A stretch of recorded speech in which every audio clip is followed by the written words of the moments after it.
malam hari yang akan datang.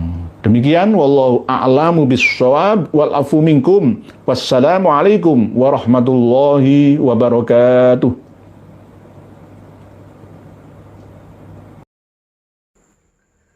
Alhamdulillah sangat bermanfaat penjelasan tentang sejarah dan budaya luar. Faham-faham ideologi luar itu sekilas biasa saja, tapi hakikatnya merusak budaya kita Nusantara, bahkan agama kita. Makanya jangan tertipu dengan jubah putih, wahai saudaraku. Karena kebiasaan yang pakai jubah itu ilmunya dangkal. Berhati-hatilah dengan kaum yang mengaku-ngaku sebagai cucu Nabi. Bukan cucu habaib, tapi siapa saja yang mengaku-ngaku cucu Nabi wajib dimintai dalil dan tes DNA. DNA yang membuktikan siapa mereka. Ingat wahai saudaraku, berhati-hatilah dengan habaib. Tetap semangat terus, sampai jumpa di video selanjutnya. Akhir kata, wassalamualaikum warahmatullahi wabarakatuh.